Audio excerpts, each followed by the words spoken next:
Asal-usul rumah kentang, misteri dari zaman kolonial. Malam mulai turun perlahan di Bandung ketika Arga Prasetya, jurnalis muda yang selalu haus akan kisah-kisah kelam masa lalu, berdiri di hadapan sebuah bangunan tua di Jalan Aceh. Rumah itu tampak tak terawat, dindingnya berlumut, dan jendela-jendela kayunya berderit setiap kali angin malam menembus celahnya. Warga sekitar menyebutnya dengan satu nama yang membuat siapapun merinding, Rumah Kentang.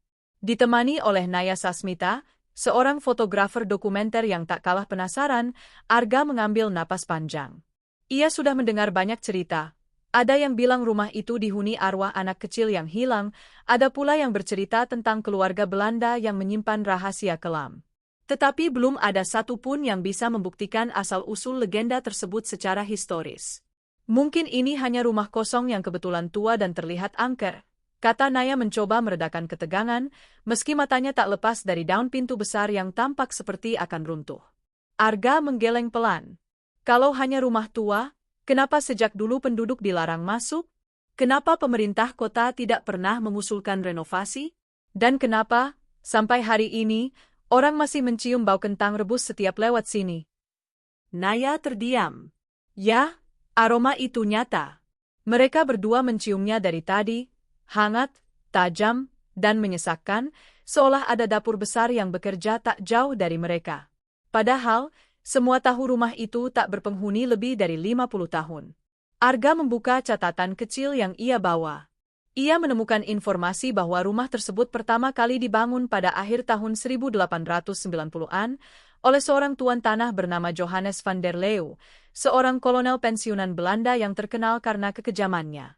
Rumah besar di kawasan itu dulunya menjadi tempat singgah para pejabat kolonial saat mereka melakukan perjalanan ke Priangan. Rumah itu dulu megah. Halamannya luas, lengkap dengan gudang penyimpanan hasil bumi dan sebuah bangunan bawah tanah yang konon digunakan untuk menyimpan bahan makanan. Namun, Arga merasa ada sesuatu yang tidak diceritakan sejarah resmi.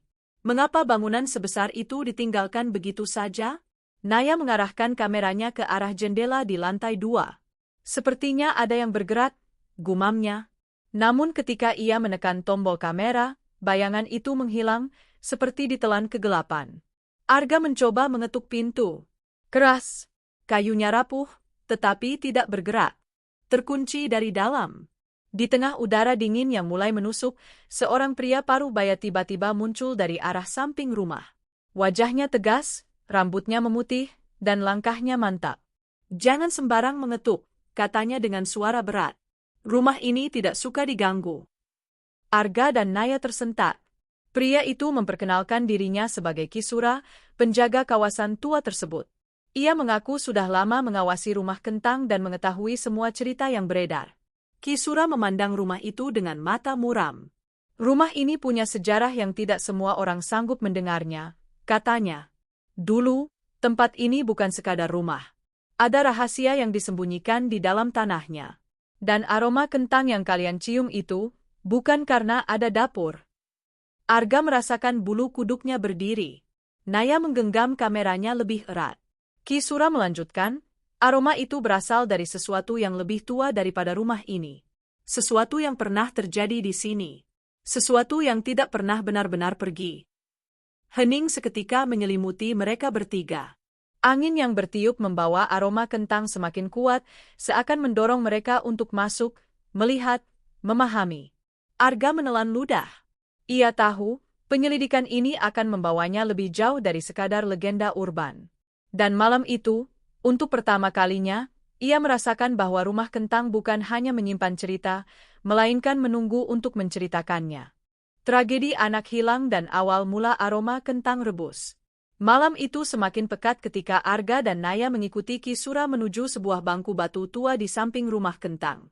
Tempat itu terlihat seperti titik di mana banyak orang berhenti sekadar menatap bangunan tersebut tanpa berani mendekat.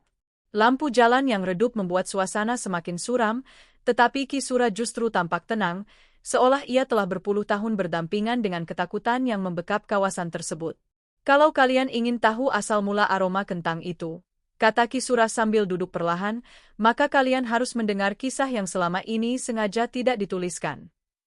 Arga menyalakan perekam suara di ponselnya, sementara Naya mengambil posisi untuk merekam dari sudut yang aman. Kisura menarik napas panjang, lalu mulai mengisahkan sesuatu yang membuat udara malam terasa jauh lebih berat.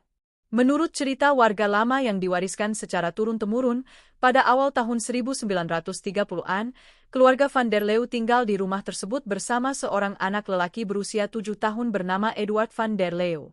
Anak itu dikenal pendiam, lembut, dan sering bermain sendirian di halaman belakang rumah yang saat itu masih berupa taman besar dengan tanah subur dan tanaman kentang yang ditanam oleh pekerja pribumi.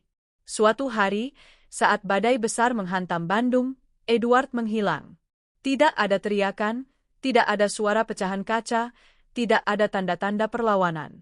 Ia lenyap begitu saja.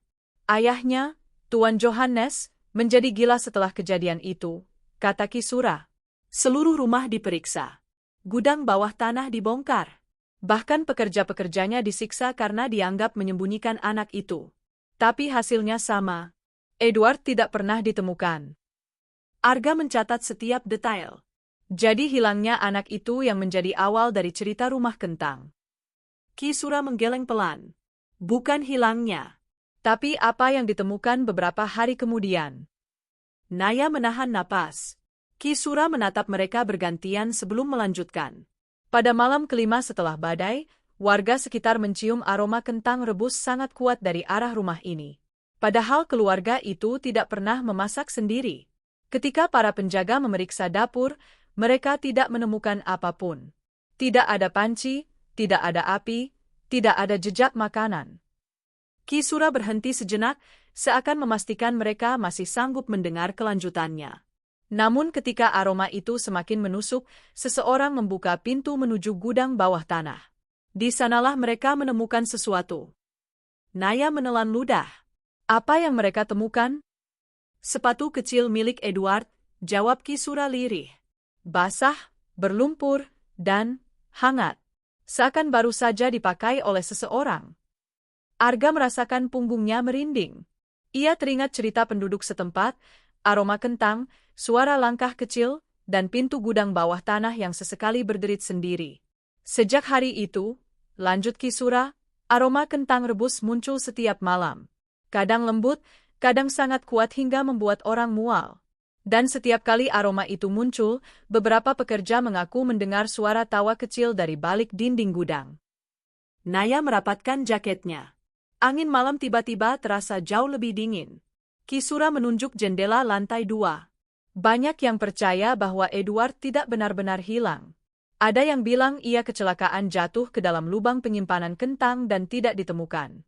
Ada pula yang bilang ia dikorbankan dalam ritual aneh yang berkaitan dengan praktik okultisme yang dilakukan orang-orang Belanda pada masa itu. Arga mengernyit. Apa ada bukti soal ritual itu? Kisura tersenyum tipis. Itulah yang harus kalian cari sendiri. Tidak semua warga mau bicara. Tapi satu hal yang pasti, aroma kentang rebus itu bukan tanpa sebab. Itu adalah tanda. Tanda bahwa ada sesuatu, atau seseorang, yang tidak pernah benar-benar pergi dari rumah ini.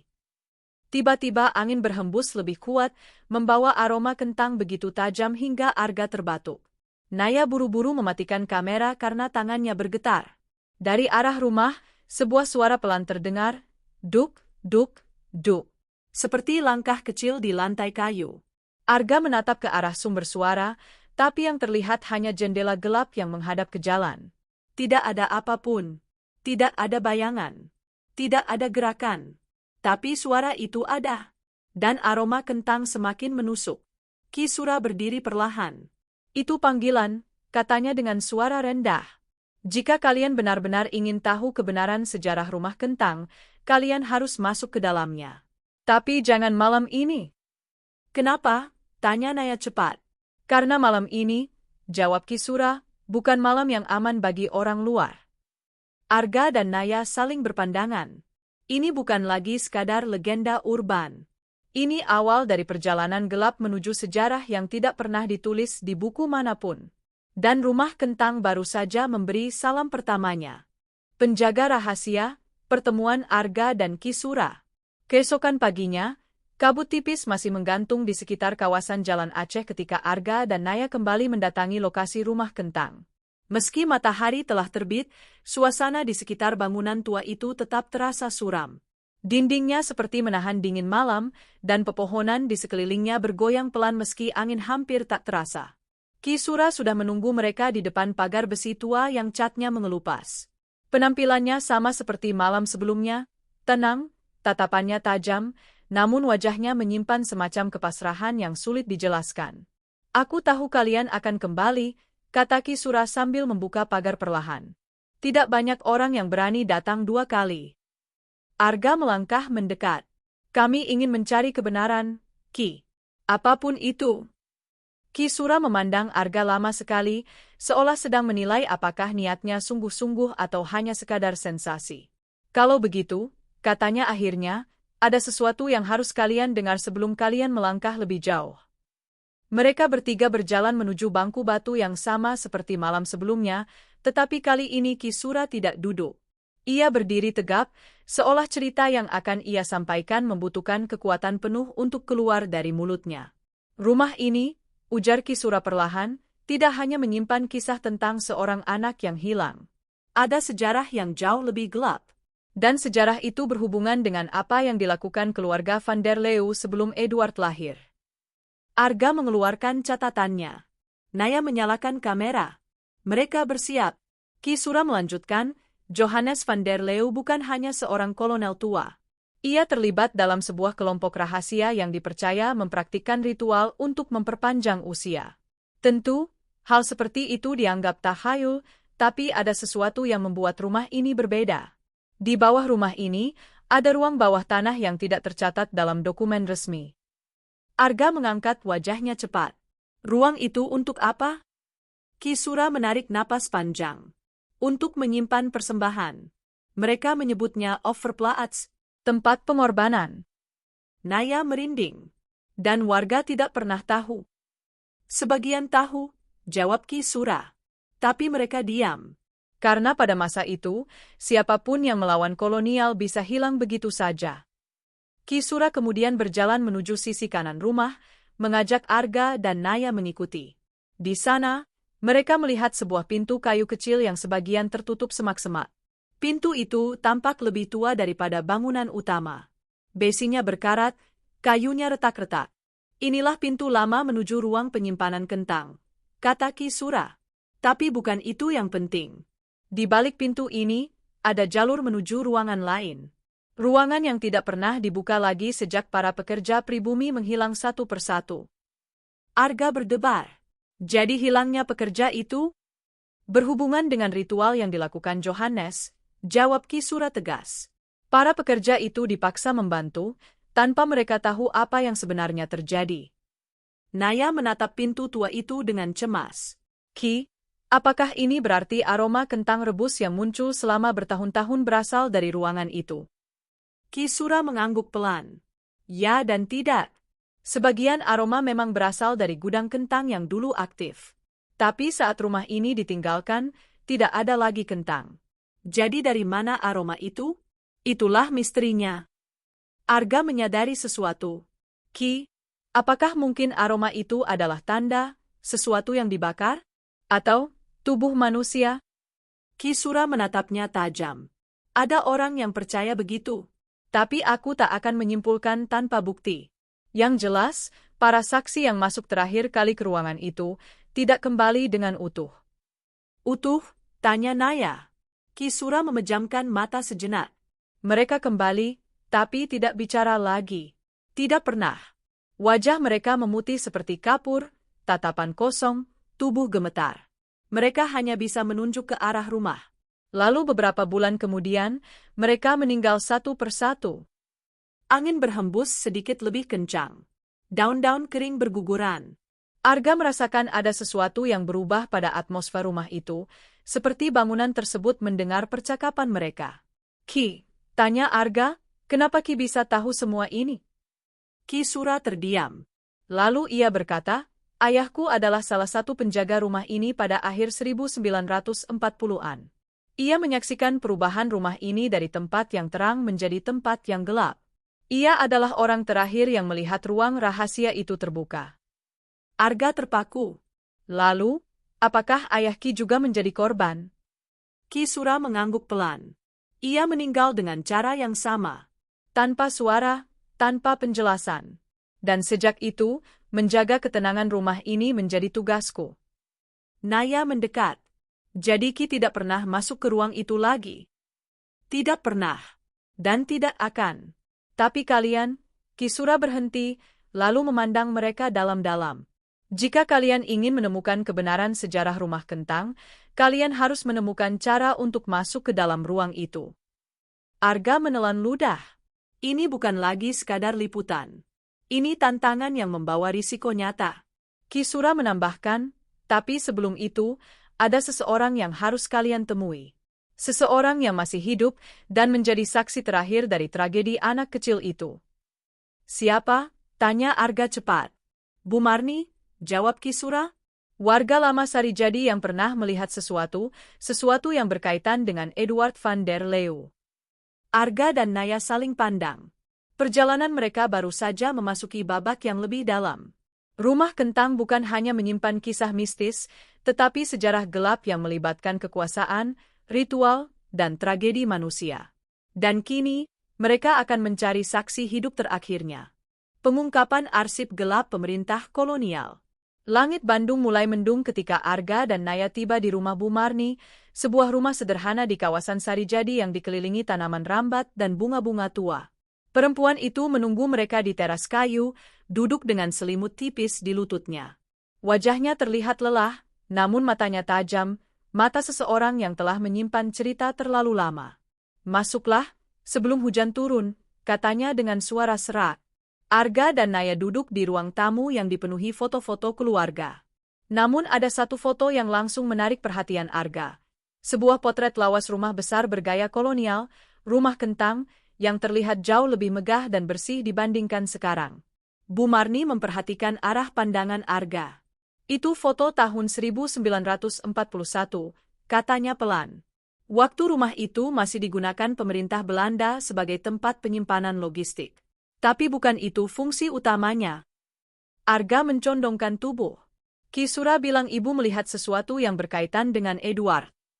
Bu Marni menghela napas panjang. Aku masih kecil waktu itu. Tapi aku ingat aroma itu, aroma kentang rebus yang begitu pekat sampai membuatku pusing. Naya langsung mengaktifkan kameranya, memastikan tidak satupun kata hilang. Bu Marni mulai bercerita. Rumah itu dulu selalu diawasi. Ada penjaga bersenjata yang keluar masuk setiap hari. Tapi pada suatu malam, aku melihat seorang pria Belanda membawa sesuatu yang terbungkus kain putih. Kain itu kecil, seukuran anak kecil. Mereka membawanya ke gudang bawah tanah. Beberapa menit kemudian, bau makanan muncul. Sangat kuat. Arga merinding. Apakah itu, Edward? Tidak ada yang tahu, jawab Bu Marni. Tapi setelah malam itu, para penjaga berubah. Mereka ketakutan. Mereka bilang ada suara kecil yang muncul dari bawah lantai. Ada pula yang bilang melihat bayangan anak kecil berlari di lorong rumah. Naya menggigit bibir, menahan ketegangan. Tapi cerita itu tidak pernah tercatat dalam buku sejarah, lanjut Bu Marni. Belanda menutupnya rapat-rapat. Mereka memalsukan laporan, memusnahkan dokumen. Tapi, tidak semuanya hilang. Arga membulatkan mata. Maksud ibu? Bu Marni berdiri perlahan, kemudian mengambil sebuah kotak kayu berdebu dari lemari tua. Ia meletakkannya di meja, membuka kunci kecil di depannya, dan menyingkap 3 dokumen kuno berbahasa Belanda. Arga menahan napas. Ini bukan dokumen biasa. Kertasnya tebal, warnanya menguning, namun tulisan masih terbaca jelas. Ini adalah arsip yang dicuri ayahku dari kantor pembantu residen Belanda, kata Bu Marni. Ayahku dulu bekerja sebagai petugas administrasi, dan ia mulai curiga ketika banyak laporan tentang rumah kentang dihapus paksa. Arga membuka dokumen pertama. Judulnya, Verslag Ondergrondse Ruimte Huis van der Leeuw. Laporan ruang bawah tanah rumah van der Leeuw. Ada denah rumah. Tapi bukan denah biasa. Ada ruang tambahan yang tidak pernah diceritakan Ki Sura, tidak tercatat di arsip kota, dan tidak ada dalam foto kolonial manapun. Ruang ini, gumam Arga, ada 2 lantai bawah tanah. Bu Marni mengangguk. Yang selama ini orang tahu hanya gudang penyimpanan kentang. Padahal di bawahnya, ada ruang lain. Tempat ritual itu dilakukan. Arga membaca bagian yang ditulis tangan. Bahan persembahan disiapkan. Api harus dijaga. Suara dari lantai atas tidak boleh mengganggu proses. Anak itu tidak boleh menangis lagi. Arga langsung berhenti membaca. Bulu kuduknya berdiri. Anak itu, apakah merujuk pada Edward? Tanya Naya dengan suara gemetar. Tidak ada nama yang ditulis, jawab Bu Marni pelan. Tapi laporan berikutnya mencatat, orang tua anak itu kehilangan kendali dan menghentikan upacara. Setelah itu, rumah ditutup, para penjaga diganti, dan banyak dokumen hilang. Arga membuka dokumen kedua. Ini yang paling mengejutkan, laporan kematian beberapa pekerja pribumi yang bekerja di rumah itu. Penyebab kematian semuanya sama, trauma berat, tidak mampu bicara, pendarahan hidung, dan ketakutan ekstrim sebelum meninggal. Kematian para pekerja itu tidak pernah dilaporkan ke pemerintah Hindia Belanda, jelas Bu Marni. Semuanya dikuburkan diam-diam. Ayahku satu-satunya yang berani menyimpan salinan dokumennya. Naya menutup mulutnya dengan tangan. Ini sangat gelap. Arga membuka dokumen ketiga, yang paling tipis. Di sana hanya ada 1 paragraf. Jika ritual gagal, roh persembahan tidak akan kembali pada tempatnya. Ia akan terperangkap di ruang ini selamanya. Arga menatap Bu Marni. Jadi, aroma kentang itu... Bu Marni menyelesaikan kalimat itu dengan suara lirih. Bukan aroma masakan. Itu adalah tanda bahwa ruang itu belum benar-benar tertutup. Tanda bahwa sesuatu masih tertahan di sana. Naya merasakan sesuatu merayap di punggungnya, ketakutan yang murni, yang tidak bisa dijelaskan dengan kata-kata. Arga menutup dokumen perlahan. Bu Marni, apakah ibu tahu di mana pintu menuju ruang kedua itu? Bu Marni mengangguk. Aku tahu. Tapi tidak cukup hanya tahu tempatnya. Ia mendekat, menatap Arga dan Naya sangat serius. Ada syarat untuk masuk ke ruang itu. Syarat yang tidak semua orang sanggup jalani. Dan apa syaratnya, Bu? Tanya Arga. Salah satu dari kalian, jawab Bu Marni, harus siap menjadi penjaga sementara. Jika tidak, ruang itu akan menolak kehadiran kalian. Hening panjang memenuhi ruangan. Arga dan Naya saling pandang. Untuk pertama kalinya, mereka merasa bahwa kebenaran yang mereka kejar bukan hanya berbahaya, tetapi bisa membawa mereka pada sesuatu yang tidak bisa dijelaskan oleh akal manusia. Di luar, petir menyambar. Hujan pertama turun. Dan kini, mereka harus memutuskan apakah akan memasuki ruang yang selama puluhan tahun menelan nyawa orang-orang yang mencoba membukanya. Malam terakhir di rumah kentang. Kebenaran yang tidak semua orang siap mendengar. Hujan telah mereda, namun udara malam di Jalan Aceh terasa lebih dingin dari biasanya. Angin membawa aroma samar kentang rebus, seolah memberi isyarat bahwa rumah kentang telah menyadari kedatangan mereka. Arga, Naya, dan Ki Sura berdiri di depan bangunan tua itu, ditemani Bu Marni yang membawa sebuah kantong kain berisi benda-benda khusus yang katanya diperlukan untuk melindungi mereka. Lampu-lampu jalan berkedip kecil, dan suasana begitu hening sehingga suara hujan menetes dari daun terdengar jelas. Naya menggenggam kamera, namun kali ini bukan untuk dokumentasi semata, tetapi sebagai pelarian jika rasa takut mulai menguasai. Apakah kalian yakin ingin masuk? Tanya Ki Sura. Pertanyaannya bukan tantangan, lebih seperti peringatan terakhir. Arga menatap rumah itu lama sekali. Kita sudah sejauh ini. Jika kita berhenti, sejarah gelap ini akan tetap terkubur. Naya akhirnya mengangguk pelan. Mari kita selesaikan. Bu Marni menyerahkan kain kecil berwarna kuning kusam pada Arga. Pegang ini. Ayahku bilang benda ini pernah dipakai untuk menenangkan energi di rumah itu. Jangan lepaskan, apapun yang terjadi. Arga merasakan kain itu hangat di tangannya, seolah memiliki kehidupan sendiri. Pintu utama rumah itu terbuka dengan suara berderit panjang, meski tidak seorang pun menyentuhnya. Ki Sura merapal doa kecil. Mereka memasuki ruang tamu yang gelap dan dingin. Bau lembab bercampur bau tanah menyambut mereka, namun di tengahnya ada aroma kentang rebus yang jauh lebih kuat. Naya menyalakan senter. Dinding terlihat mengelupas, dan lantai kayu bergoyang sedikit ketika mereka melangkah. Ini tidak seperti rumah kosong, bisik Naya. Memang tidak kosong, jawab Ki Sura datar. Arga berjalan menuju lorong tengah, mengingat gambar denah dari arsip kuno. Gudang bawah tanah harusnya di belakang. Di balik dapur. Mereka sampai di dapur tua yang berantakan. Meja kayunya patah, panci-panci berkarat berserakan, dan jendela pecah separuh. Di sudut ruangan, mereka melihat pintu kayu kecil yang pernah ditunjukkan Ki Sura sebelumnya. Pintu itu terbuka sedikit, seperti mengundang mereka masuk. Aroma itu semakin kuat, ujar Naya, menutup hidung. Ki Sura menekan pintu perlahan. Tangga menurun tampak di bawahnya. Gelap, sangat gelap. Kita turun, kata Arga. Tangga berderit di setiap langkah, seakan memprotes kehadiran manusia setelah puluhan tahun. Saat mereka mencapai dasar, mereka menemukan ruangan pertama, gudang kentang. Dinding bata dingin, rak-rak tua, dan lantai berdebu yang penuh bekas karung yang entah sudah hilang. Namun tidak ada kentang. Tidak ada apapun. Kecuali suara. Duk, duk, duk. Langkah kecil, berlari dari kejauhan. Naya membeku. Itu suara? Anak kecil, potong Arga cepat.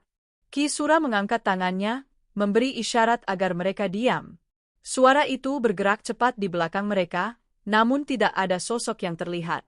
Butiran pasir di lantai tiba-tiba bergerak sendiri, seperti seseorang sedang berlari melintasinya. Kemudian, sesuatu mengetuk dinding. 2 kali, pelan, berirama, seperti mengetuk pintu dari balik tembok. Arga menelan ludah. Itu dia, ruang kedua? Bu Marni, meski tampak takut, membuka kantong kainnya dan mengeluarkan sebuah kunci besi tua. Ayahku mengambil ini puluhan tahun lalu. Kunci ruang bawah tanah yang paling dalam. Arga mengambil kunci itu dan mencari celahnya. Ia menemukan sebuah panel kayu di dinding kanan, tidak terlihat jelas, tetapi bentuknya berbeda dari bata di sekitarnya. Kuncinya masuk, katanya. Ketika Arga memutar kunci, ruangan bergetar pelan. Panel itu bergeser ke samping, memperlihatkan lorong sempit yang menurun lebih dalam. Aroma kentang kini sangat pekat. Terlalu pekat untuk sekadar bau makanan. Ruang itu hidup. Saat mereka melangkah masuk, dinding lorong terasa lebih dingin. Cahaya senter Naya bergetar di tangannya. Ki Sura berjalan paling depan. Lorong itu berakhir pada sebuah pintu besi. Di atas pintu, terdapat tulisan Belanda. Laat hem niet schreeuwen. Jangan biarkan dia berteriak.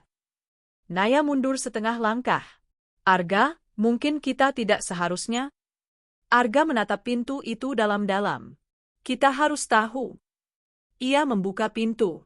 Ruangan itu kosong, kecuali sebuah meja tua dengan panci besar di atasnya. Panci itu hitam, berkerak, dan berbau busuk yang menyatu dengan aroma kentang.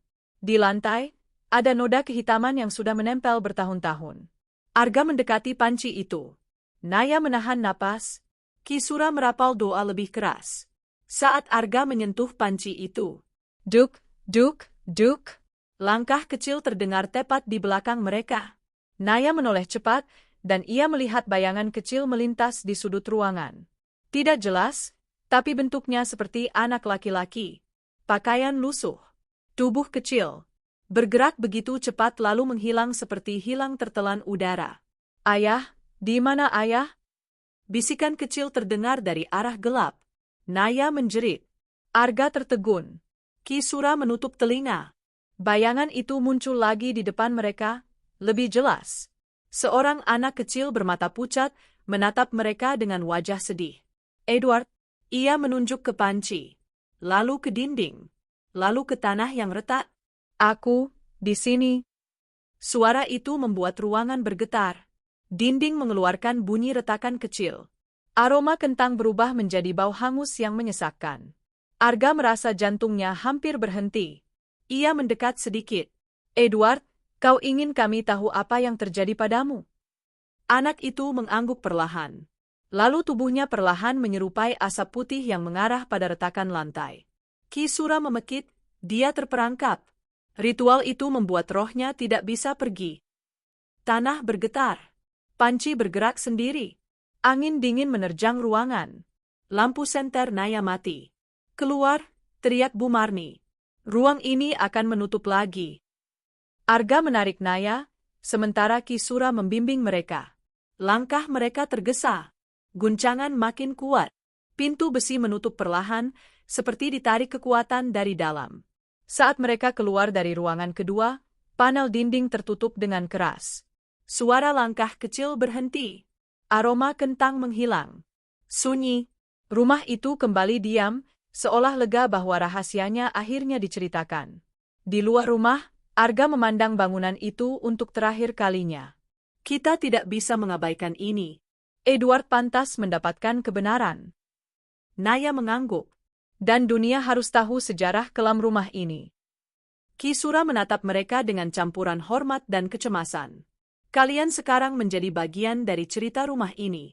Hati-hati, sebab tidak semua yang terbangun di dalam sana sudah tidur kembali. Angin malam berhembus pelan, namun kali ini tanpa aroma kentang. Hanya keheningan.